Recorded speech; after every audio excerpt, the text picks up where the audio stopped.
see her. Her name is Ava da Costa Maya.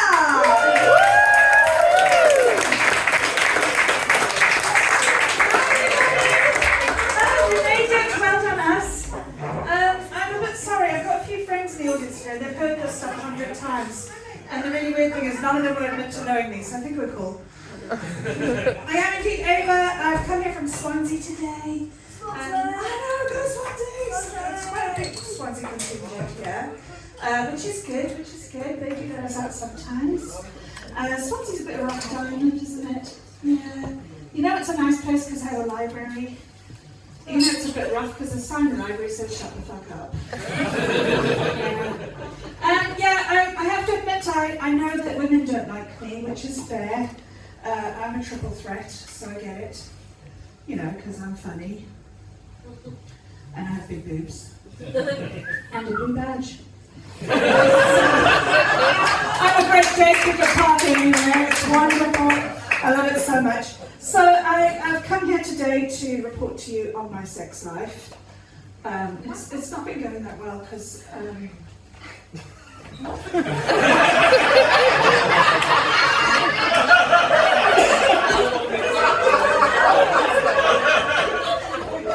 you're about to be called a creep for the second time.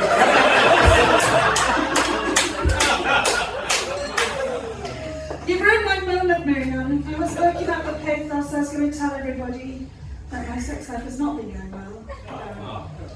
I'm a widow. I hope. It's going to plan. Yeah. Actually, I'm kidding. That man has more lives than a cat. It's not that I haven't tried. It's true. He's got a new girl now.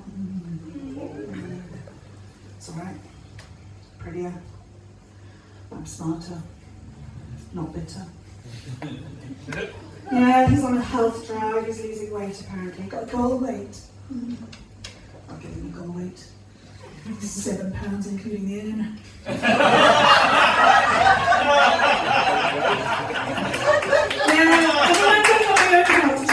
I do admit, I know none of you are so indelicate as to mention it, but I am a lady of a larger stature. I've joined a gym recently, Mary Poppins gym, I don't know if you know it. It's because of the supercaloric snacks that lift my ass bodacious. That wasn't the joke I wanted to stumble on, if we're honest. I'll have another shot at it. Shall we try again? Yes. Do you like my lipstick? I like this lipstick. I had to change it. I used to wear the Mary Poppins Very Berry.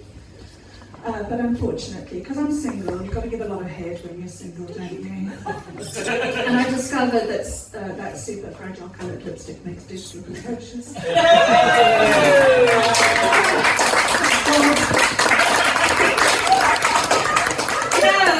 like I say, you know, I have skills. It's not like I have nothing to offer a date. I have a lot to offer a date. And, you know, I was dating a millennial that was exhausting. I was dating this guy, and he was just into so many things all of the time. It was full of Mario Kart.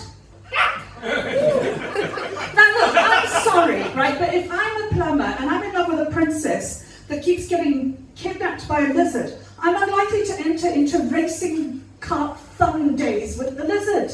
It makes no sense to me. There's no Harry Potter all the fucking time. Let's go to Hogwarts. Let's go to sleep. You know? Honestly, and his obsession with Pokemon Go, you know. Anyway, his whole obsession with Harry Potter really did take him from a 10, not a euphemism, ladies, down to a 9 3/4. I had to ditch him because I was exhausted, and I was having a bad day, if we're honest, and you know, hormones take over, because let's face it, I am a woman in her 50s now. I know, I am. I have really good ass cream under my eyes. Not ice cream, apparently that doesn't work the same. It was nice. Anyway. So, yeah, I dated this millennial. It was very sad. I knew I had to let him go because I was knackered all the time. I had to keep colouring my hair. And that was bad because I got the chemicals in my mouth. I'm not going to lie, I died a little inside. I know, I'm sorry, no one can prove that one. Anyway, and then I went on to trying to make myself a cup of tea. This is tragic. I went to make myself a cup of tea and there was a tampon in my teacup. And I'd lost the tea bag. Yeah, it was rough. Apparently, brain fog is a symptom of menopause, which I didn't know. You guys okay? Sometimes, because I live this harsh reality, I forget that it affects people. If anybody is affected by anything they hear in today's session, I'm sorry about that. But yeah, so I ditched him and I went out with this other guy. He was really short. His name was Tony. Shetland Tony.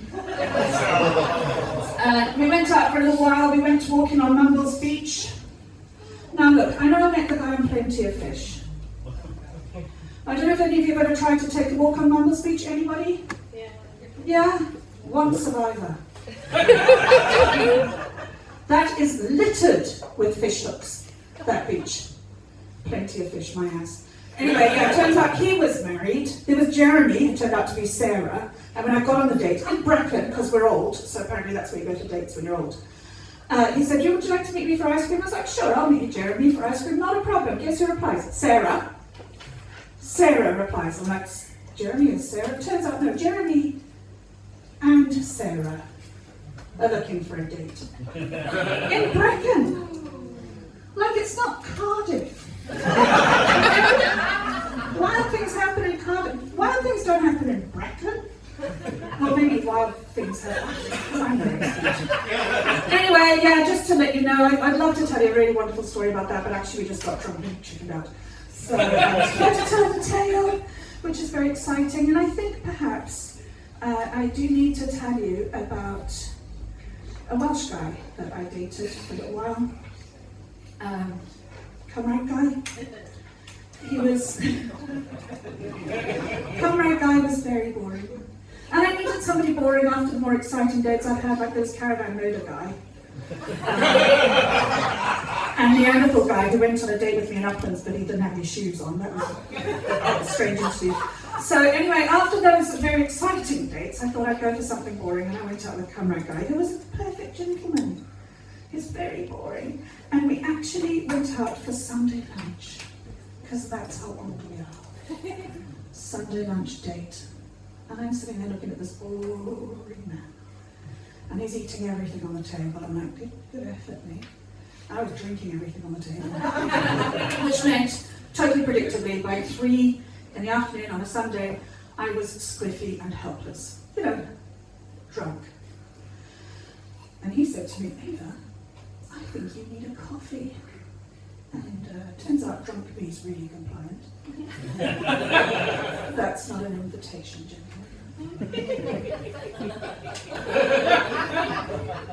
And I said, okay, let's have a coffee. He said, let's go to your house for coffee. Because I told him where I live. Because you're not supposed to tell them where you live, are you? Except me, I do that. So I told him where I live, and he took me home because I was drunk. And we went into my house, and I went into the kitchen, I put the kettle on, I went into the living room, and he's standing there going, what are you doing? I was like, it's putting the kettle on. He goes, why? And it's at this moment in my education and dating that I discover when a man wants to come in for coffee, he doesn't think he's going to drink any coffee. But I didn't know that, because I'm very stupid, right? I mean, it's a tragic story. So, I led him into my house, I turned the kettle on, I went back to the lounge, and then, after clarifying what I was doing, he started to kiss me, and I was like, oh, he's actually not bad. This is okay. I can do kissing with this man. I mean, he's not like, 9 3/4 guy, but not bad. So, we kissed. And then he pushed me to sit down on my sofa, and I liked my sofa. So I did sit down, I sat on my sofa. And then he started to take out his little Boris. Because it's his Johnson. Now, I mean, I'm not completely innocent. I have had other dates. I'm an old lady now, my menopause, it's been difficult. I thought I'd treat my menopause with some creativity. I wrote a book on dry vaginal skin. The publisher wouldn't accept it. They said I should have used paper.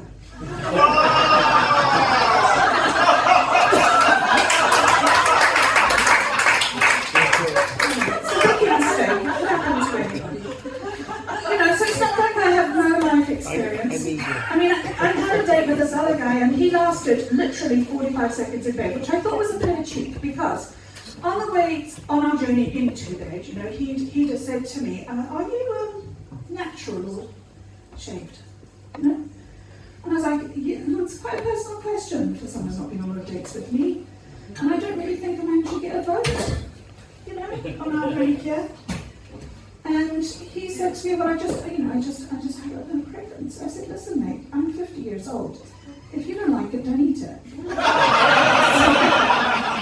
Which I thought was fair enough. But ironically, once we did get to the pants off moment in the bedroom with this particular guy, I had the most prolific pubic hair I've ever seen. And a teeny, teeny little penis. It was really sweet. It was like a dormouse in a hedge. Yeah, so moving on. Back to camera guy. He then pulled out his little Johnson and instantly came in his hands. I know, that's how good I am.